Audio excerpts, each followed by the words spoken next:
नमस्कार साथियों, गौरव ज्ञान धारा में आप सभी का स्वागत है। आज से नई क्लासेस शुरू करते हैं, यानी कि नए सप्ताह की क्लासेस शुरू करते हैं। आज सोमवार है और सोमवार से शुक्रवार अपनी क्लासें आती है। तो अपने जो चल रहा था चैप्टर वो है कक्षा 10 का अध्याय 10 चल रहा था अपना अपना इसके अंदर चल रहा था। अध्याय भी अपने इसमें 10वां चल रहा है और 10वां अध्याय बहुत शानदार है भैया। 10वां अध्याय किससे रिलेटेड है? पर्यटन स्थलों से रिलेटेड है। यानी कि एक तरीके से पूरा आपके जो है जिला दर्शन हो जाता है इसके अंदर, है ना। इसीलिए ये पर्यटन स्थल वाली क्लासें जो है वो लंबी चल रही है। पार्ट 4 है और मैंने सोचा पार्ट 4 में पूरी कर दूंगा, लेकिन इस पार्ट 4 के अंदर भी 30 स्लाइड बनने के बाद में पार्ट 5 के लिए 30 स्लाइड और बन चुकी है, फिर भी कुछ कंटेंट बाकी है। यानी अपन कोताही कहीं भी नहीं बरत रहे। अपन ऐसा नहीं है कि इसको जो है निवेड़ने के चक्कर में, कहते हैं ना कि फटाफट जो है निपटाने के चक्कर में घास काट दे, वो वाला काम नहीं कर रहे। यानी कि कंप्लीट जो अध्ययन है आप लोगों का वो इसके जरिए हो ही रहा है। और ऑब्जेक्टिव के लिए आप लोगों को जो है आरबीएसई की किताब हमने दे रखी है, इन दोनों का कॉम्बिनेशन करना है। क्योंकि क्या होता है कि जब आप थ्योरी बहुत अच्छी तरीके से समझ लेते हैं, फिर आपको ऑब्जेक्टिव निकालने होते हैं, तो अपन ने पूरी ही आप लोगों के लिए व्यवस्था की हुई है।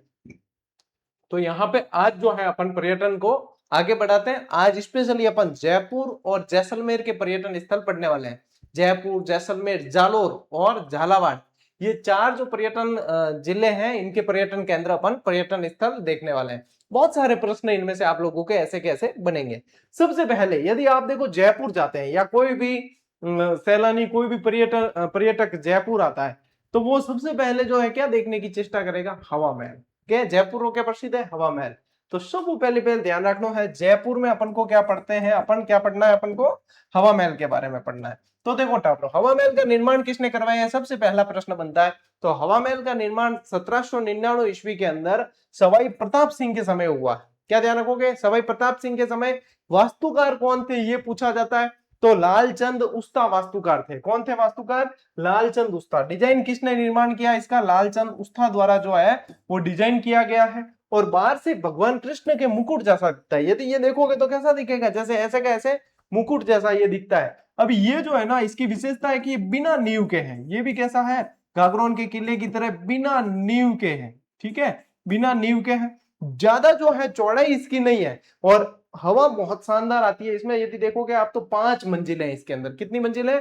5 मंजिलें हैं। तो ये 5 मंजिला है और ये महल बलुआ पत्थर से बना हुआ है। राजस्थानी और मुगल शैली का मिश्रण है। मुझे हर एक लाइन से प्रश्न नजर आता है क्या कि ये कितने मंजिला है? 5 मंजिला है। ये कौन से पत्थर से बना हुआ है? तो ये देखो बलुआ पत्थर से बना हुआ है।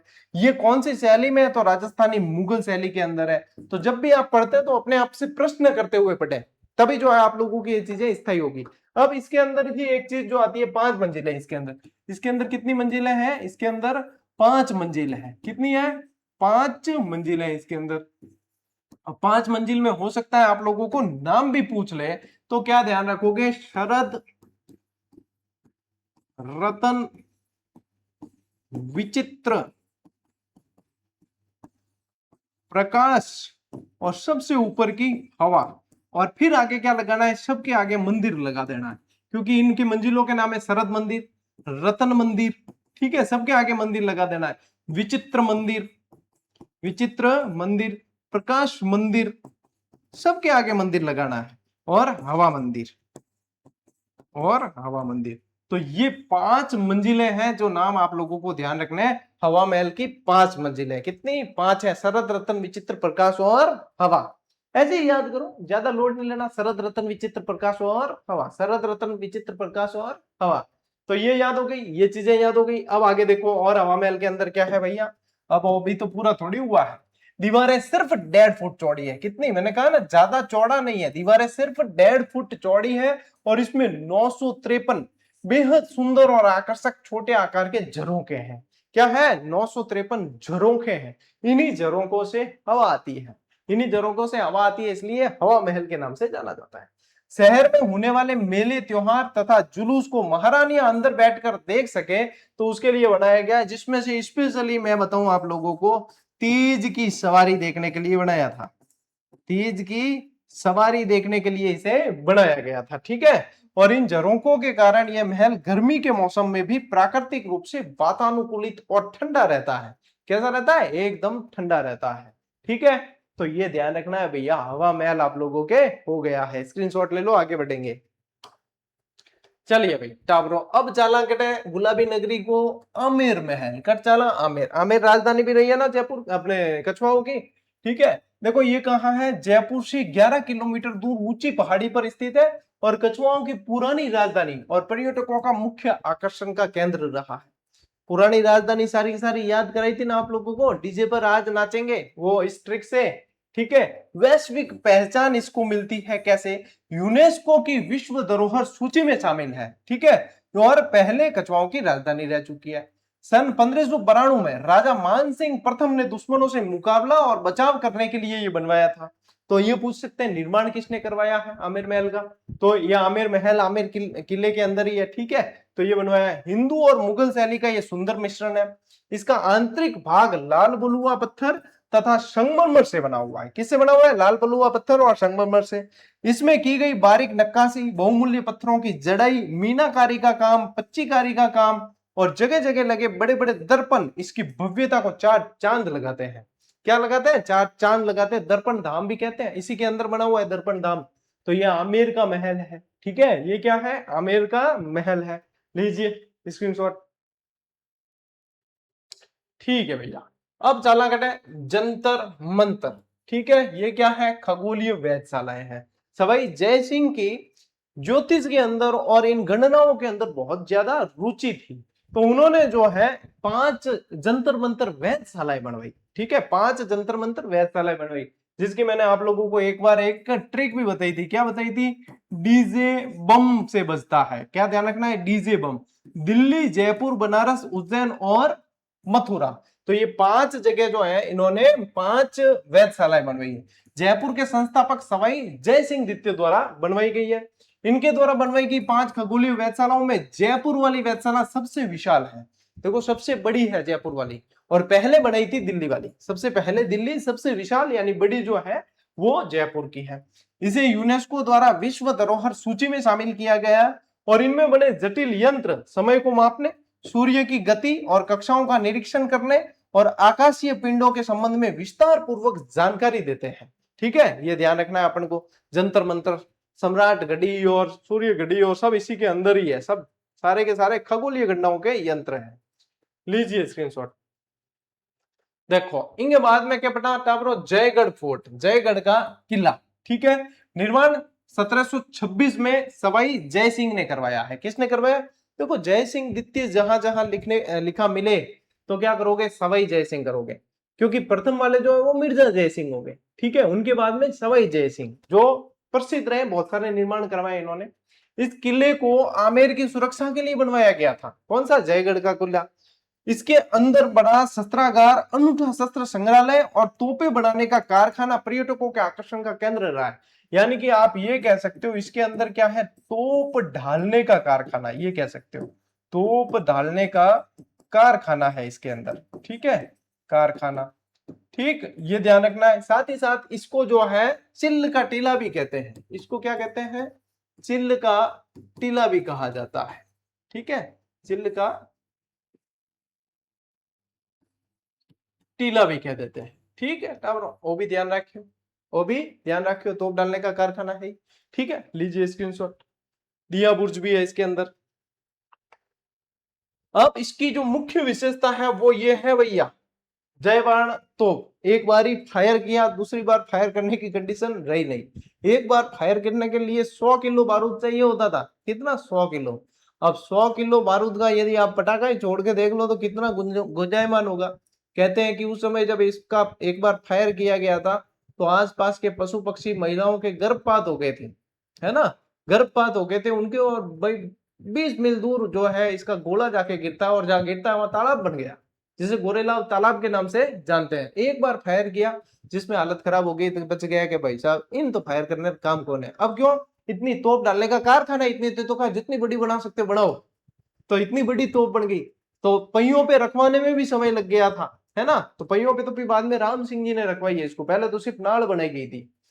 तो जयगढ़ फोर्ट में स्थित यह तोप विश्व की सबसे बड़ी तोप है, जिसे देखने प्रत्येक पर्यटक जयपुर आता है। इस तोप को केवल एक बार चलाया गया था, जिससे जयपुर शहर से 35 किलोमीटर दूर जो है एक बड़ा गड्ढा बन गया था, है ना। ये आपके आरबीसी में दे रखा है गड्ढा ही क्या, उसे तो तालाब कह दिया गया। वहां पर पानी भरता है, तालाब, कौन सा तालाब बना था? गोरेलाव तालाब बना था। ठीक है, गोरेलाव तालाब बन गया था चाकसू के अंदर। ठीक है, इस तोप की कुल लंबाई जो है वो 31 फीट 3 इंच है। भाई इंच में भी पूछ सकते हैं, पूरी की पूरी पूछ सकते हैं, जो दे रखा है तो फिर पूछ सकते हैं। 31 फीट 3 इंच है। इसका कुल वजन 50 टन है। 50 किलो नहीं, 50 टन है कुल वजन। ठीक है, ये ध्यान रखना है। इसके 8 मीटर लंबे बैरल यानी नली जो है ना 8 मीटर लंबी है। एक बार में 100 किलो गन पाउडर भरा जाता था। गन पाउडर यानी बारूद। ठीक है, गन पाउडर यानी एक बार में 100 किलो गन पाउडर भरा जाता था, तब जाके फायर होता था। ओ भाई साहब, आप अनुमान लगा लीजिए कि क्या हालत हुई होगी है। चलिए स्क्रीनशॉट लो, देख लेना कि पहियों पे रखवाने का काम राम सिंह जी ने किया था। चलिए अब चलते हैं नाहरगढ़ किले की तरफ। नाहर सिंह भूमिया के नाम पे इसका नाम नाहरगढ़ रखा गया। ये आप सभी को मैंने किलों के अंदर डिटेल में पढ़ा रखे हैं। ठीक है, तो यहाँ पे अपन जो है, वैसे भी पर्यटन का टॉपिक बहुत लंबा चौड़ा हो रहा है, तो अपन इसको उसी तरीके से पढ़ेंगे कि हाँ भैया, कि आपने देख भी ले, चीज छूटे भी नहीं आरबीएससी की, क्योंकि ये सारी डिटेल में अपन ने चीजें पढ़ ली है। देखो, अंधेरी रात में तारों की छांव में यहां से जयपुर शहर का विहंगम, अभूतपूर्व और मदमस्त नजारा दिखता है। शहर की रोशनी देखकर लगता है जैसे तारे जमीन पर उतर आए हैं। ठीक है, यहाँ नाहरगढ़ से देखने पर निर्माण 1734 में महाराजा जय सिंह के शासनकाल के दौरान इसका निर्माण हुआ, और यह शहर का पहरेदार सा मालूम होता है। इसके अंदर एक जैसे 9 महल बने हुए हैं, ये प्रश्न बनता है। एक जैसे 9 महल है इसके अंदर, और बनवाए किसने ये एक जैसे 9 महल? माधो सिंह ने बनवाए। किसने बनवाए हैं? माधो सिंह द्वारा निर्मित। माधो सिंह द्वारा निर्मित है। ठीक है, माधो सिंह द्वारा निर्मित है। चलिए स्क्रीनशॉट लो। देखो, अब इसी के अंदर माधवेंद्र भवन है। कहा? नाहरगढ़ के अंदर ही माधवेंद्र भवन बना हुआ है। इस किले में बने माधवेंद्र भवन, ये क्या है? माधवेंद्र भवन को ग्रीष्म काल में महाराजा के निवास के रूप में उपयोग किया जाता था। ये इसके अंदर जो माधवेंद्र भवन से प्रश्न बना हुआ है, जो माधवेंद्र भवन इसके अंदर बना हुआ है, उसे क्या ग्रीष्म काल में रेस्ट हाउस के लिए काम में लेते थे। इसमें रानियों के लिए आरामदेह बैठक, राजा के कक्षों का समूह, जिन्हें आलीशान दरवाजों, खिड़कियों और भित्ति चित्रों से सजाया गया है। आधुनिक जोड़ क्या है इसके अंदर? के हाल ही में इस महल के अंदर एक स्कल्पचर पार्क बनाया गया। स्कल्पचर आर्ट गैलरी यानी पार्क भी कह सकते हो आप। मूर्ति कला की दीर्घा है जो बनाई गई है, और इससे भी प्रश्न बन चुका है। इसी से प्रश्न बना था आप लोगों के माधवेंद्र भवन के अंदर स्कल्पचर पार्ट बना हुआ है, जिससे आप लोगों के प्रश्न बन चुका है। तो पूरा मोस्ट इंपॉर्टेंट है, इसको कर देना माधवेंद्र। माधवेंद्र, ठीक है, माधवेंद्र भवन। ठीक है, चलिए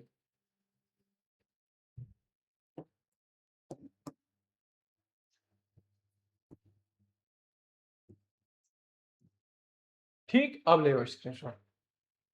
चलिए आगे बढ़ते हैं। अब चलते हैं अपन अल्बर्ट हॉल यानी कि सेंट्रल म्यूजियम।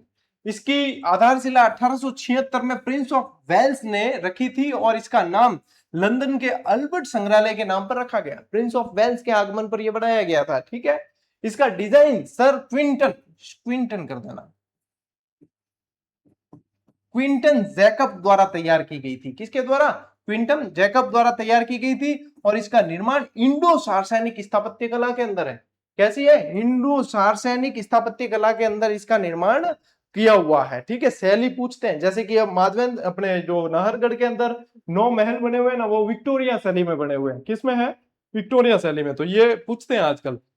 ये जो है आप लोगों को ध्यान रखना है, रामनिवास बाग के बीच में स्थित है, और एक अभूतपूर्व और कैसी है? मनोरम इमारत है ये। ठीक है, तो ये ध्यान रखना है आप लोगों को। अल्बर्ट हॉल यानी कि सेंट्रल म्यूजियम जयपुर के अंदर है। जयपुर की घूमने की जगह बता रहा हूं मैं आप लोगों को, सारी की सारी के जाओ तो ये सब देख के आना। इसके अंदर और क्या है? इसमें लघु चित्रों यानी कि मिनिएचर पेंटिंग्स का एक बहुत बड़ा संग्रह मौजूद है। या आप चले जाओ, आप अपने ये क्या कहते हैं, उम्मेद भवन चले जाओ आप, है ना, या मेहरानगढ़ फोर्ट चले जाओ, वहां पे भी आप लोगों को जो है ये मिनिएचर पेंटिंग्स देखने को मिलेगी। यानी सूक्ष्म बारीक एकदम ब्रश से जो है पेंटिंग बनाई जाती है, लघु चित्र बनते हैं उससे, उनको बोलते हैं मिनिएचर पेंटिंग। इस संग्रह में जयपुर कला विद्यालय, कोटा, बूंदी, किशनगढ़ और उदयपुर शैली के लघु चित्र शामिल है। यानी कि मिलते कौन कौन से हैं? तो जयपुर के मिल जाते हैं, कोटा, बूंदी, किशनगढ़, उदयपुर, और इन सभी के चित्र आप लोगों को देखने को मिलते हैं, लघु चित्र। मिनिएचर पेंटिंग का मतलब है लघु चित्र, सूक्ष्म एकदम बारीक। ले उठा स्क्रीनशॉट ले। अब चलते हैं अपन गलता जी। गलता जी यानी कि गालव ऋषि की तपोस्थली। ठीक है, यहाँ पे गालव ऋषि की तपोस्थली रही है। ये रामानुज संप्रदाय है ना, रामानुज संप्रदाय की ये प्रधान पीठ है। क्या है? रामानुज संप्रदाय की प्रधान पीठ। ठीक है, एक रामानुज संप्रदाय का ही एक भाग है रसिक संप्रदाय, उनकी प्रधान पीठ रेवासा सीकर के अंदर है। और एक ये रामानुज संप्रदाय की यहाँ पे अपने राजस्थान के अंदर प्रमुख जो पीठ है वो गलता जी जयपुर के अंदर है। गलता जी को मंकी वैली के नाम से भी जानते हैं क्योंकि बांद्रा गढ़ा है, यहाँ पे बंदर बहुत ज्यादा है तो इसे मंकी वैली कहा जाता है। फोटो में भी दिख रहा है। ठीक है, बंदर खूब ज्यादा है तो मंकी वैली के नाम से जानते हैं। गालव ऋषि, सूर्य मंदिर, ये याद करने वाली चीजें आप लोगों के। और हाल ही में एक प्रश्न बना है यहाँ पे कि अपने रामानुज संप्रदाय से जुड़े हुए जो अपने अग्रदास जी महाराज और ये रामानंद जी महाराज है, रामानंद जी के एक शिष्य किलदास, उनका संबंध कौन सी पीठ से रहा है? तो वो यहां से रहा है। क्या नाम बताया? किलदास।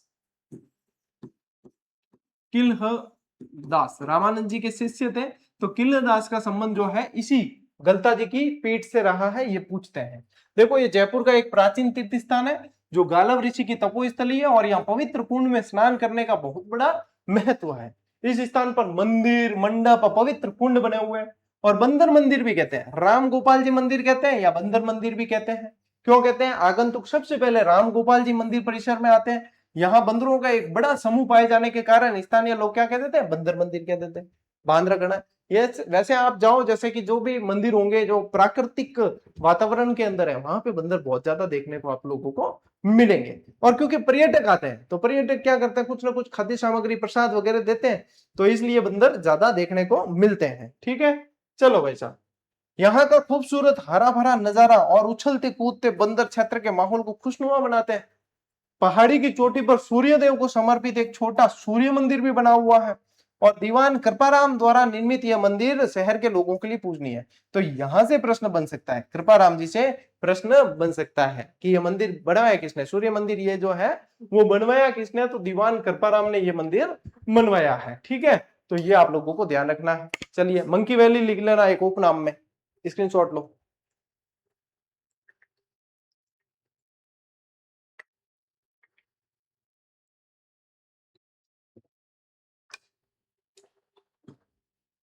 अब चलते हैं और पढ़ते हैं ईश्वर लाट। ईश्वर लाट को ही सरगा सूली भी कहते हैं। जब जब ईश्वर लाट दिमाग में आ जाए तो ईश्वरी सिंह को याद कर लेना। 1750 में ईश्वरी सिंह ने इसी ईश्वर लाट से कूद के आत्महत्या कर दी थी। किस लिए? मराठों से परेशान होकर।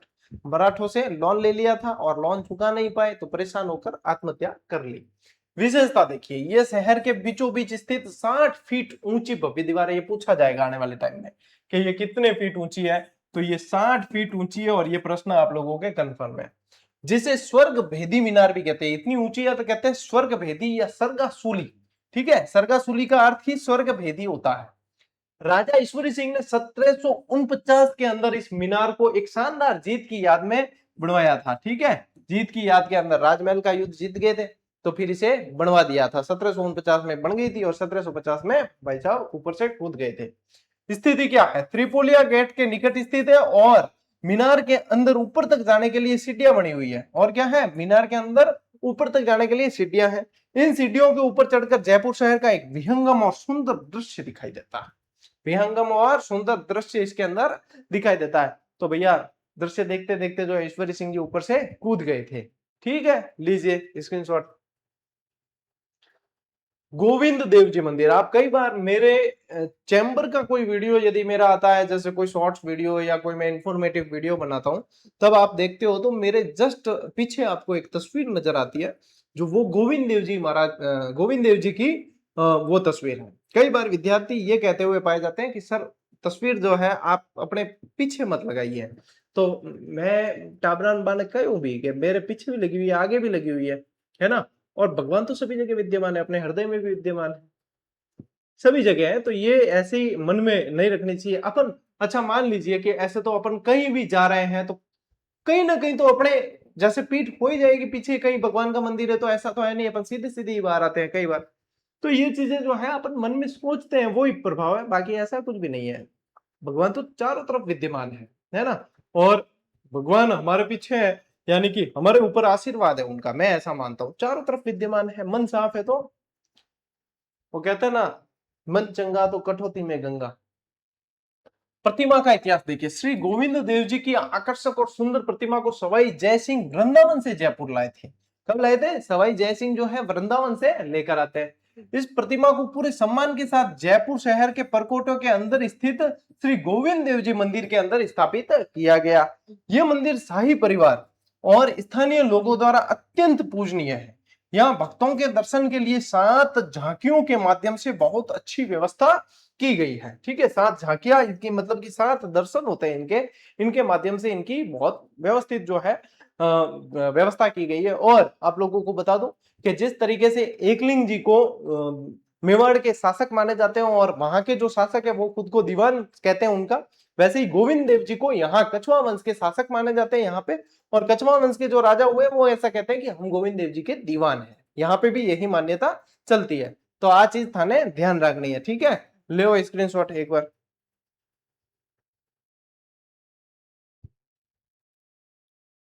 चलो भाई साहब आगे बढ़ा के अब आते हैं जयपुर के बाद में अपन चलते हैं जैसलमेर। ठीक है, जैसलमेर राजस्थान का पश्चिमी जिला है, मरुस्थलीय जिला है। वहां पे संसाधन जरूर कम है लेकिन भाई साहब विरासत बहुत जबरदस्त संजोए हुए हैं। ठीक है, सबसे पहले ही पहले पढ़ते हैं जैसलमेर का किला, जिसे कहा जाता है सोनार किला, गोल्डन फोर्ट बोला जाता है जिसे। ठीक है, क्या बोलते हैं? गोल्डन फोर्ट बोलते हैं, या स्वर्णगिरी दुर्ग भी कहते हैं। क्या कहते हैं? स्वर्णगिरी दुर्ग भी कहते हैं। अब देखो, स्वर्णगिरी इसे कहते हैं, सुवर्णगिरी जालोर के किले को कहते हैं, और स्वर्णगिरी ये है। इसके अलावा इसे गोरहरा गढ़ भी कहते हैं, गोरहरा गढ़ भी कहते हैं। ऐसा कहते हैं कि ये जिस पहाड़ी पे बना हुआ है उस पहाड़ी का नाम है गोरहरा पहाड़ी, इसलिए इसे गोरहरा गढ़ भी कहते हैं। यह किला एक वर्ल्ड हेरिटेज साइट के अंदर शामिल है और थार मरुस्थल की त्रिकुटा पहाड़ी पे। अब आप लोगों के जो नए विद्यार्थी है वो कंफ्यूज होंगे कि सर त्रिकुट पहाड़ी पे है या गोरहरा पहाड़ी पे। उसी पहाड़ी का नाम त्रिकुट पहाड़ी भी है, उसी का नाम गोरहरा पहाड़ी भी है। ठीक है, यह किला अपने इतिहास में बहुत सी ऐतिहासिक लड़ाइयां देख चुका है। इसके अंदर जो लगे हुए पत्थर पीले पत्थर है, पीले बलुआ पत्थर से बना होने के कारण सूरज की रोशनी पड़ने पर सोने के जैसे चमकता है, इसलिए इसका नाम सोनार किला या गोल्डन फोर्ट हो गया। सोनार किला या गोल्डन फोर्ट। इसके चारों तरफ आप देखोगे ना तो एक परकोटा नजर आता है, ये दोहरा परकोटा है। ये कैसा है? इसको कहते हैं दोहरा परकोटा। तो ये दोहरा परकोटा इसका कमरकोट के नाम से जाना जाता है। क्या कहते हैं इसे? कमरकोट कहा जाता है इसे। ठीक है, ये ध्यान रखना है अपने को। ठीक है, सुदर्शन चक्र से, भगवान श्री कृष्ण के सुदर्शन चक्र से इसके अंदर एक जैसुल कुआं भी खुदा हुआ है। बहुत सारी चीजें हैं इसके अंदर जो अपने दुर्ग में पड़ी है, जो अपने दुर्ग में पड़ी है। लीजिए स्क्रीनशॉट लीजिए अभी। अब चला डेजर्ट नेशनल पार्क। ठीक है, जिसका नाम है राष्ट्रीय मरु उद्यान। क्या कहते हैं? राष्ट्रीय मरु उद्यान। जो मेरे से रेगुलर जुड़े हुए हैं उन्हें, अभी मैं जब जैसलमेर गया था जनवरी के अंदर, तब मैंने वहां से जितने भी वीडियो हो सकते थे, जितने जैसे कि फॉसिल्स वगैरह इनके, तो फॉसिल पार्क भी गया था, इसी के अंदर फॉसिल पार्क है। तो वहां गया, वहां से जो है मैंने सारे की सारी अपडेट उनको बताई है वहां से 1 मिनट शो बना के। और एक आप लोगों ने देखे मेरे साथ जो है एमू घूम रहे, शुतुरमुर्ग जैसा प्राणी एमू घूम रहे, तो वो भी इसी जो राष्ट्रीय मरु उद्यान के। ये सिर्फ नाम का राष्ट्रीय मरु उद्यान है, ये ध्यान रखना। राष्ट्रीय उद्यान का इसे दर्जा नहीं दिया गया है। यदि आपको पूछते हैं कि राजस्थान के अंदर सबसे बड़ा अभयारण्य कौन सा है, तो सबसे बड़ा अभयारण्य क्षेत्रफल की दृष्टि से यही है राष्ट्रीय मरु उद्यान, जो कहां पड़ता है? आपके जैसलमेर के अंदर। देखो, यह पार्क थार रेगिस्तान के विभिन्न वन्य जीवों में सबसे महत्वपूर्ण और प्राकृतिक आवास है। यहाँ जानवरों की विभिन्न प्रजातियां जैसे काले हिरन, चिंकारा, रेगिस्तान में पाई जाने वाली लोमड़ी, जिसको बोलते हैं मरु लोमड़ी, इसको क्या बोलते हैं? मरु लोमड़ी बोलते हैं। तो मरु लोमड़ी। ठीक है, और यहाँ पे घूमते आपको दिखेंगे लुप्त प्राय होने की कगार पर ग्रेट इंडियन बस्टर्ड यानी कि गोडावन, ग्रेट इंडियन बस्टर्ड यानी कि गोडावन भी यहाँ पे आप लोगों को देखने को मिलेगा, जो अपने क्या है? राज्य पक्षी है। अपने राजस्थान का राज्य पक्षी है गोडावन, वो भी यहाँ पे देखने को मिल जाते हैं। यह पक्षी दुनिया का सबसे भारी उड़ान भरने वाले पक्षियों में एक है, जो उड़ सकता है, जो उड़ सकता है। शुतुरमुर्ग भागता है, आप लोगों ने देखा, उड़ता नहीं है, और ये उड़ सकता है, जो उड़ान भरने वाले पक्षियों में शामिल है। यह नेशनल पार्क जैसलमेर शहर से 40 किलोमीटर की दूरी पर स्थित है। हम भी गए थे वहां से निकल के, और फिर 40 किलोमीटर दूर गए थे तब जाके ये नेशनल पार्क आया। लेकिन जब अंदर गए हमने वहां पे फॉसिल्स पार्क देखा है, जिसको कहते हैं जीवाश्म पार्क। क्या बोलते हैं? जीवाश्म पार्क बोलते हैं। वुड फॉसिल्स पार्क क्या है? Would fossil park, would fossils park. अभी भी आप अपने चैनल की जो है शॉर्ट्स वाले सेक्शन में जाकर देख लो, थोड़ा सा स्क्रॉल करना, तो आप लोगों को वहां पे देखने को मिलेगा जो मैंने फॉसिल्स पार्क के भी आप लोगों को वीडियो बना के दिए हैं। वहां पे जाकर बताया कि ये है भैया, देख लो। इतो बढ़िया एफर्ट और याद करने रहो, नीट गाल से कान। ठीक है, ले स्क्रीनशॉट। चले आगे बढ़े। अब देखो, जैसलमेर को वैसे हवेलियों का शहर भी कहते हैं। यहाँ पे हवेलियां बहुत सारा है। जैसलमेर को गलियों का शहर भी कहते हैं, गलियां बहुत ज्यादा है, हवेलियां बहुत ज्यादा है। तो ये सारी चीजें ध्यान रखनी है। अब देखो संरचना क्या है। इस हवेली के अंदर कुल 5 हवेलियां है। किसकी बात हो रही है? प से पटवों की हवेली, प से 5 मंजिला, 5 हवेलियां इसके अंदर। ठीक है, इसी गुमान चंद पटवा ने बनवाया है, अपने 5 बेटों के लिए बनवाया, सन 1805 में बनवाया। एक एक लाइन से प्रश्न बनता है। पटवों की हवेली से याद करो कि इसमें क्या है, 5 से याद करना। 5 बेटे थे तो 5 हवेलियां बनवाई है। किसने बनवाई? पटवा साहब ने। कौन से? गुमान सिंह पटवा साहब ने, गुमान चंद पटवा साहब ने। इसे पूरी तरह से बनाने में 50 साल लगे। फिर वापस 5 आ गया, देख लीजिए। तो 50 साल लगे, लंबा समय। तो 5 से याद हो जाएगा पूरा का पूरा, प से। यह जैसलमेर की सबसे बड़ी और सबसे खूबसूरत नक्काशीदार हवेली है। इसकी विशेषता है 5 मंजिला संरचना और संकरी गली में स्थित है। हाँ, ये तो देखा मैंने, मैं खुद जाके आया हूं तो मैंने देखा है। क्या हवेलियां ज्यादातर जो है गलियों के अंदर है। यहाँ पे नक्काशी बहुत शानदार कर रखी है, लेकिन है पतली पतली गलियां। यद्यपि यह हवेली अब अपनी पुरानी भव्य महिमा को खो चुकी है, फिर भी इसके अंदर की दीवारों पर कुछ चित्रकारी और कांच का काम अभी भी देखा जा सकता है। कांच का काम किया हुआ है, बहुत शानदार। वास्तव में देखने लायक तो चीजें हैं ये, देखने लायक तो चीजें हैं ये। लीजिए, पटुआ की हवेली से प्रश्न बनेगा आपके, स्क्रीनशॉट लो। चलो टाबरो, अब देखो तनोट माता का मंदिर। ठीक है, इन्हें सैनिकों की देवी भी कहा जाता है, फौजियों की देवी भी कहते हैं। क्या कह देते हैं? फौजियों की देवी, या ये कह देते हैं बीएसएफ के जवानों की देवी। क्योंकि देख रेख, आरती, सब कुछ काम यहाँ पे बीएसएफ के जवान करते हैं, फौजी करते हैं, सैनिक करते हैं, है ना। और बहुत शानदार। अब A1 आरती यदि यहाँ की आप सुन लो, आपके रोंगटे खड़े नहीं हो तो मुझे कह देना। 1 घंटे तक आरती होती है और इतनी शानदार आरती होती है कि इससे मतलब और ऐसी आरती मैंने कहीं और दूसरी जगह नहीं देखी, नहीं सुनी। बहुत जबरदस्त। तो ये ध्यान रखना है। देखो कहां है भाटी राजपूत नरेश तनुराम, जो तन्नू जी के नाम से जाने जाते थे। इन्होंने विक्रम संवत 828 में इस मंदिर का निर्माण करवाकर यहाँ मूर्ति की स्थापना की। ये प्रश्न आप लोगों के बन सकता है। तन्नू जी ने करवाई है या नहीं? तनुराम ने करवाई है 828 ईस्वी में। ठीक है, विक्रम संवत 828 के अंदर, ईस्वी नहीं। यहाँ आसपास के सभी गांवों के लोग तथा विशेषकर बीएसएफ के जवान पूरी श्रद्धा के साथ पूजा अर्चना करते हैं, पूरी व्यवस्था भी करते हैं इसके हिसाब से, पूरी देख रेख वगैरह इनके अंडर रहता है। यह मंदिर जैसलमेर शहर से करीब 120 किलोमीटर की दूरी पर स्थित है, यह ध्यान रखना है। और तनोट माता को देवी हिंगलाज का ही रूप माना जाता है। और तनोट माता के यहीं पे अंदर जो है ना, यहाँ पे ध्यान रखना आप लोग, 1965 के विजय का स्मारक भी है। 1965 की विजय का स्मारक भी है। और जो भारत पाकिस्तान की युद्ध में यहाँ पे जो अपने जो इस मंदिर के आसपास जो बम गोले वगैरह आके गिरे हैं, वो कभी फूटे नहीं है। और वो अभी तक संग्रहित वहां पे मंदिर में, जब आप दर्शन करने जाओगे तो वहां कांच के अंदर लगे हुए, और सब पर लिखा हुआ है कि कब कब कौन से हैं। बॉर्डर पिक्चर वगैरह देखी ना आपने, उसमें जो मंदिर बताया वो यही तनोट माता का मंदिर है ना। ये ध्यान रखना है। और साथ ही साथ ध्यान रखना है, यहाँ पे पास में अंदर ही मंदिर परिसर के अंदर ही एक और मंदिर है देवी का। और वहां पे लोग क्या करते हैं, मान्यता के अनुसार, वहां क्या मान्यता है, रुमाल बांधने की मान्यता क्या है, रुमाल बांधते हैं कि ऐसा रुमाल बांधकर जो मन्नत मांगी जाती है तो पूरी हो जाती है। रुमाल बांधने की मान्यता है। तो वहां पे इसलिए इन माता का जो मंदिर है, अंदर एक और देवी का मंदिर है, उन्हें कह दिया जाता है रुमाल वाली देवी। क्या कहते हैं? रुमाल वाली देवी कह दिया जाता है। तो ये सारी चीजें आप लोगों को ध्यान रखनी है, सारी सारी मैंने बता दी है आप लोगों को। ठीक है, लीजिए स्क्रीनशॉट। देखो अब देखो रामदेवरा। रामदेवरा कहां पड़ता है? पोखरण के अंदर। कहां पड़ता है? पोखरण जैसलमेर के अंदर पड़ता है। बाबा रामदेव जी जो लोक देवता है उनका यहाँ पे समाधि स्थान है, और यहाँ पे वो रामदेवरा के अंदर भादरवे महीने के अंदर बहुत जबरदस्त लक्की मेला लगता है। क्या लगता है? लक्की मेला।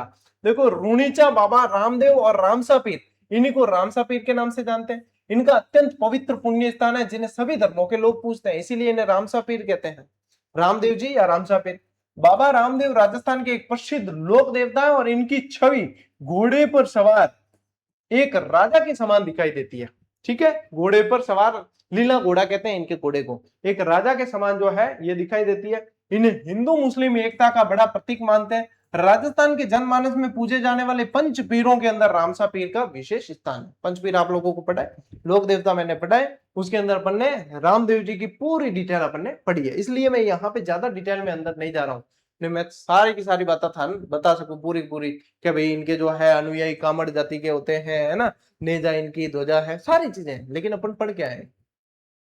स्थिति और भ्रम निवारण देखिए, ये पोखरण से 12 किलोमीटर दूर जोधपुर जैसलमेर मार्ग पर स्थित है, और अधिकांश लोग मानते हैं कि यह भगवान राम का मंदिर है, पर वास्तव में यह प्रसिद्ध संत बाबा रामदेव जी का मंदिर है। अब देखो अपा तो कौन माना, अब आरबीएससी में था ना ऑनलाइन डीओडी है, लेकिन अपा कौन माना कि भगवान राम का, अपन को पता है कि रामसा पेरो मंदिर है, लेकिन जो बाहर से कोई आता है तो फिर वो देखता है राम देवरा, यानी कि ये भगवान राम जी का मंदिर होगा, तो ये है किसका?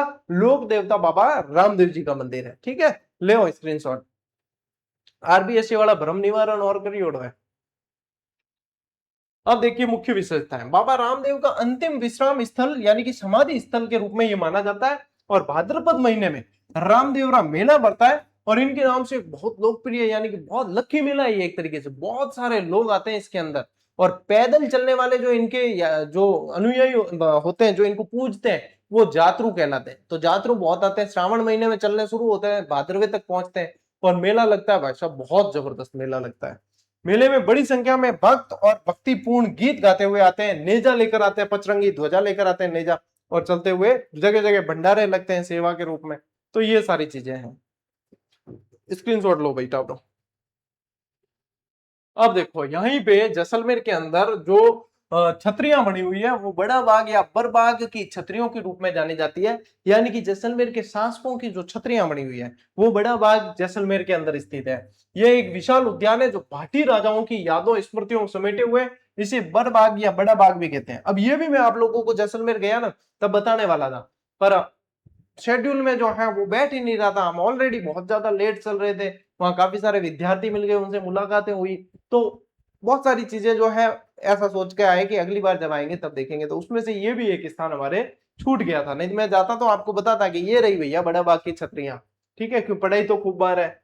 यह जैसलमेर के उत्तर में 6 किलोमीटर दूर स्थित है, यहाँ से पर्यटकों को सूर्यास्त यानी सनसेट का अद्भुत नजारा देखने को मिलता है।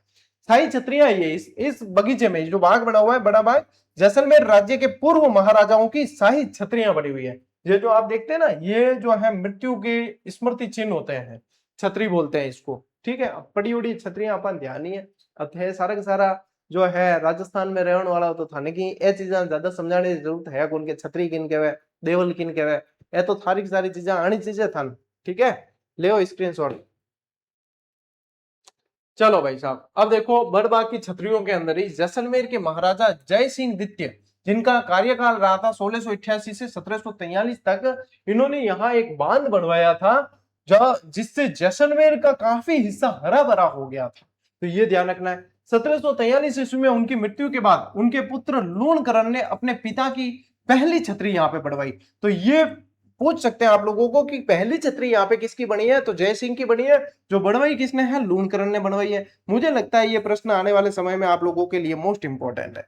इसके बाद के अन्य राजाओं की मृत्यु होने पर उनकी छतरियां भी यहीं बनाई गई। एक बार छतरी बन गई तो फिर शाही छतरियां सारी की सारी वहीं पे बनाई गई, यानी पहली आप लोगों को ध्यान रखनी किसने बनवाई है? लूणकरण ने बनवाई है पहली। ठीक है, ले उठाओ स्क्रीनशॉट।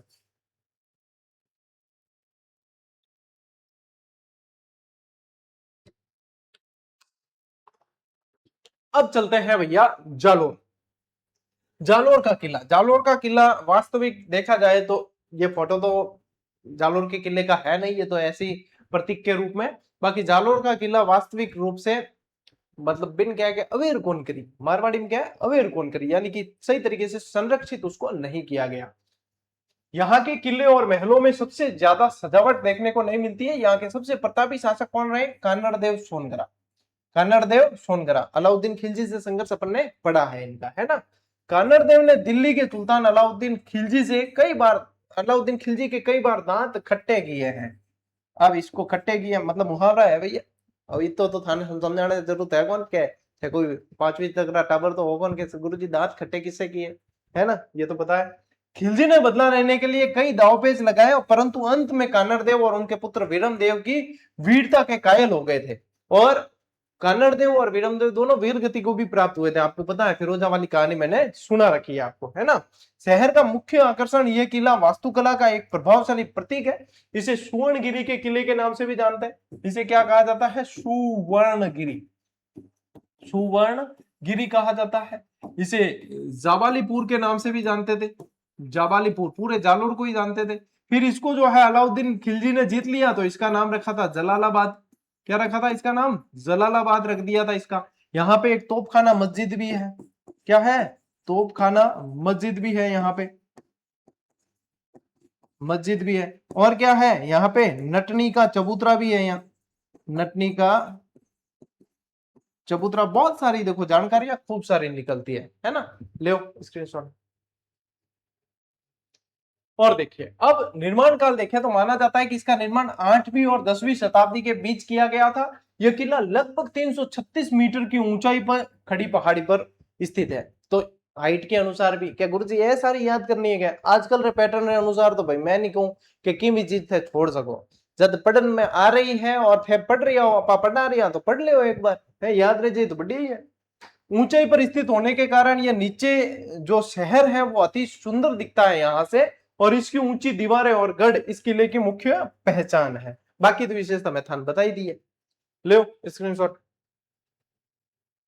देखो, सुंदा माता मंदिर बहुत बढ़िया प्रश्न है। घटेश्वरी के रूप में जाना जाता है इन्हें। शक्तिपीठ है ये, जो कहाँ है? जालोर जिले के अंदर जसवंतपुरा के पास पड़ता है। यह मंदिर अरावली रेंज में सुंदा पर्वत के ऊपर स्थित है।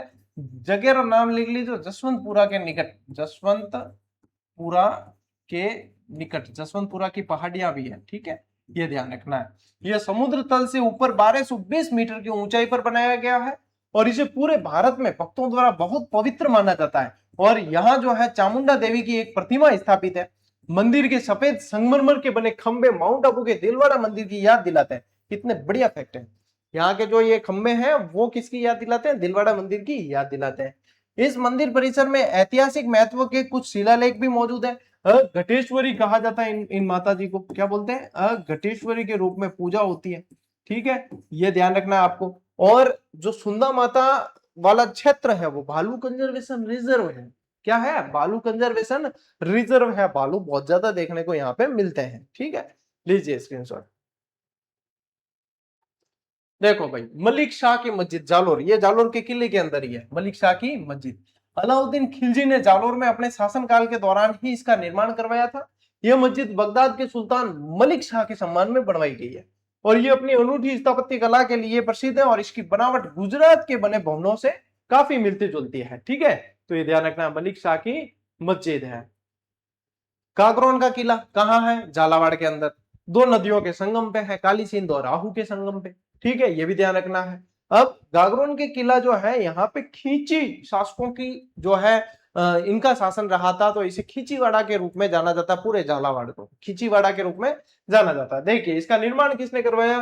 निर्माण बिजल देव ने 12वीं सदी में करवाया है, पूछते हैं ये, ठीक है। यह किला आहू और काली सिंध नदियों के संगम पे है। यहाँ जो है 3 नदियों का संगम देखने के लिए पर्यटक आते हैं, और पहाड़ी और जल किले का एक अनूठा प्रतीक है। यूनेस्को की विश्व धरोहर सूची के अंदर शामिल है, ठीक है। राजस्थान के 6 पहाड़ी किलों में से ये एक है, और 6 पहाड़ी किला थान बताया चीकू गाजर आम नाम की ट्रेक, ठीक है। ले स्क्रीनशॉट ले होते हैं। गागरोन किलो डिटेल में मैं पढ़ाई उड़ो पूरा पूरा। देखिए, यहाँ के शासक अचलदास खींची जब मालवा के शासक रोशन शाह से हार गए थे, तब यहाँ राजपूत महिलाओं ने खुद को दुश्मनों से बचाने के लिए जौहर किया था। यानी कि किसके समय जौहर हुआ? अचलदास खींची के समय। अब सूफी संत का मकबरा भी बना हुआ है यहाँ। सूफी संत मीठे शाह का मकबरा बना हुआ है, जहां मुहर्रम के महीने में वार्षिक मेले का, यानी कि उर्स का, इनका वार्षिक मेला क्या कहलाता है? उर्स का आयोजन होता है, ठीक है, उर्स का आयोजन होता है। मीठे शाह की दरगाह कहाँ है? तो मीठे शाह की दरगाह गागरोन के अंदर है। स्क्रीनशॉट लो भाई। भवानी नाट्यशाला है, ये भी पूछते हैं। झालावाड़ को राजस्थान का नागपुर कहा जाता है, वैसे ध्यान रखना, क्योंकि संतरे बहुत ज्यादा होते हैं यहाँ पे, और संतरों की मंडी के रूप में भवानी मंडी भी जानी जाती है। अब इसका निर्माण जो 1921 में करवाया है भवानी नाट्यशाला का, माना जाता है कि संपूर्ण विश्व में सिर्फ 8 ऐसी नाट्यशालाएं हैं जहां शेक्सपियर के लिखे नाटक खेले जाते हैं, जिसे देखने विदेशी पर्यटक बड़ी रुचि रखते हैं। शेक्सपियर के लिखे हुए अंग्रेजी साहित्यकार है, आपको पता ही है, तो उनके जो लिखे हुए नाटक जो है वो खेले जाते हैं, जो विदेशी पर्यटक भी आते हैं। यह नाट्य और कला जगत में स्थापत्य कला का एक उत्कृष्ट उदाहरण है। इसमें घोड़ा और रथों को मंच पर प्रकट होने के लिए एक भूमिगत मार्ग बनाया हुआ है, जो इसकी सबसे अनूठी विशेषता है। क्या करते हैं? घोड़े और रथ सीधे ही मंच पे आ जाए, इसके लिए एक भूमिगत सुरंग टाइप जो है मार्ग बना हुआ है, जो इसकी खास विशेषता है। तो ऐसा देखो, जब नाटक मंचन किया जाए तो बाहर से तो लोग आएंगे। तो भवानी नाट्यशाला भी यहाँ का बहुत प्रसिद्ध पर्यटन स्थल है, झालावाड़ का। ठीक है, ले स्क्रीनशॉट। ठीक है, अब देखो झालावाड़ और झालरापाटन के प्रमुख और ऐतिहासिक स्थल देखें तो झालरापाटन को सिटी ऑफ बेल्स कहा जाता है, यानी कि घंटियों का शहर कहते हैं। क्या कहते हैं? घंटियों का शहर। क्यों कहते हैं बताइए? क्योंकि यहाँ पे इतने ज्यादा मंदिर है कि शाम को जब आरती का समय होता है तो इतनी सारी चारों तरफ घंटियां बजती है, तो जब कोई बाहर से कोई आए तो ऐसे लगता है चारों तरफ घंटियां बज रही है, तो ये तो घंटियों का ही शहर है ऐसे लगता है, तो ऐसे ही इसका नाम पड़ा है। ठीक है, झालावाड़ का ये जुड़वा शहर है, कौन सा? झालरापाटन, सिटी ऑफ बेल्स या घंटियों का शहर कहते हैं। यहाँ बहुत से मंदिर होने के कारण सुबह शाम घंटियों की जो आवाज गूंजती सुनाई देती है। झालरापाटन का महत्व क्या है सूर्य मंदिर के रूप में है? देखो महत्व और निर्माण देखिए। 10वीं शताब्दी में बना 17 फीट ऊंचा भगवान शिव को समर्पित सूर्य मंदिर है, जो झालरापाटन के सर्वाधिक मनोहारी मंदिरों में से एक है। तो ये सूर्य मंदिर जहां जहां आए हैं सब ध्यान रखना है। देखो अभी आज के सेशन के अंदर एक और सूर्य मंदिर आया था गलता जी के अंदर, ठीक है, वो ध्यान रखना है, जो दीवान कृपाराम ने बनवाया था। मन याद है तो थाने भी होना चाहिए। और अब ये है, इस मंदिर का शिखर पद्मनाभ या सूर्य मंदिर के रूप में लोकप्रिय उड़ीसा के कोणार्क सूर्य मंदिर के समान है। ठीक है, तो ऐसा कौन सा सूर्य मंदिर है जो कोणार्क उड़ीसा वाले सूर्य मंदिर के समान है? तो वो यहाँ पे आप लोगों को ध्यान रखना है। यहाँ की आदमकद यानी इंसान के कद जितनी बड़ी मूर्तियों को देखकर पर्यटक हतप्रभ रह जाते हैं। इतनी बड़ी बड़ी मूर्तियां हैं, सूर्य भगवान की भी मूर्ति है, तो जिसे देख के बहुत अचंभा होता है लोगों को। लीजिए स्क्रीनशॉट। ठीक है ठाकुर, देखो बौद्ध की गुफाएं यहाँ पे बनी, बौद्ध गुफाएं बनी हुई है। कोलवी की गुफाएं आपने नाम पढ़ा होगा, है ना? तो बौद्ध गुफाएं जो है राजस्थान का अजंता एलोरा कहा जाता है। अभी मैं एलोरा की गुफाएं तो देख के आया हूँ, महाराष्ट्र गया था तब, और वहीं से कुछ दूरी पे अजंता की गुफाएं भी थी। तो ये जो है बौद्धकालीन गुफाएं हैं, इन्हें राजस्थान की अजंता एलोरा कहते हैं। झालावाड़ की सबसे प्रसिद्ध कोलवी गांव की प्राचीन बौद्ध गुफाएं ये।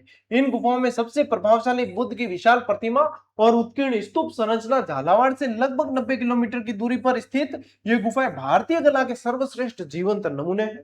पर्यटक यहाँ कोलवी के साथ साथ विनायक और हथियागौड़ गांवों के पास की गुफाओं को भी देखते हैं। ठीक है, तो क्या ध्यान रखोगे? कोलवी की तो है, और पूछ सकते हैं, विनायक गुफाएं पूछ सकते हैं, हथियागौड़ की गुफाएं भी आप लोगों को पूछ सकते हैं। जो आप लिख लो एक लाइन और कि इन्हें राजस्थान का अजंता एलोरा कहा जाता है, कोलवी की गुफाओं को। ठीक है, लिखिए, ये विशेष रूप से लाइन लिखिए, लो स्क्रीनशॉट। और इसी के साथ में भाई साहब, ये कम से भी कम अपन ने 32 स्लाइडें पढ़ी है, लेकिन मैंने स्पीड को मेंटेन करके चलाऊं, क्योंकि ये चीजें जो है जैसे किले वगैरह, अब एक एक किले में जो है 15-15 20-20 मिनट लग सकते हैं, लेकिन अपन ऑलरेडी इसी जो है 10वीं की किताब को पढ़ते हुए ही इसे पढ़ के आए हैं, इसलिए ज्यादा वहां पे मैं डिटेल में नहीं गया हूं। ठीक है, ताकि समय पे जो है अपन इस किताब को पूरी करें। बाकी आप लोगों को ये ऑब्जेक्टिव किताब मैं दे चुका हूं। अब इसकी आप लोगों का इतना प्रेम इस पे देखने को मिला है कि कुछ लोग जो है इसको डाइजेस्ट नहीं कर पा रहे, और इसलिए तरह तरह के हथकंडे अपनाए जाते हैं कि किस तरीके से जो है इसको कम बता के और किसी और को बेहतर बताया जाए।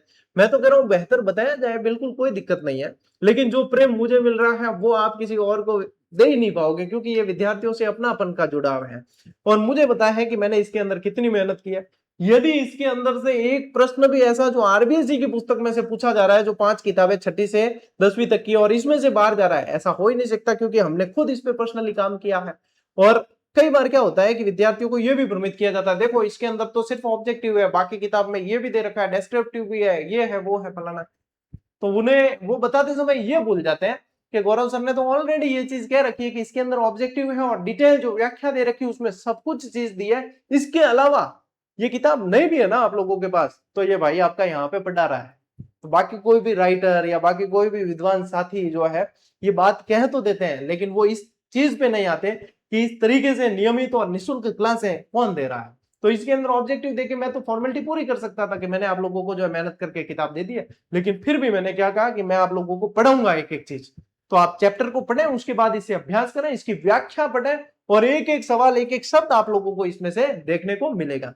कल कुछ एक बच्चों के कमेंट भी आए, सर इसका कवर बता दो, इसका कवर जग जाहिर है, और इतना जग जाहिर है कि इसके नाम पे कई लोग सिर्फ व्यूज लेने के लिए कि फलानी में से क्या प्रश्न आया क्या नहीं आया, फलाना ढिकना पूछना, ये बताने के लिए कईयों ने तो मैंने देखा कि एक आध कोई वीडियो भेजा था मुझे किसी बच्चे ने, तो वो देखा मैंने उसमें चैनल पे जाके, तो उन्होंने कोई 12-12 15-15 वीडियो बना रखे, कभी किसी से कंपेयर करते हुए, कभी किसी से जो है बताते हुए प्रश्न आए नहीं आए।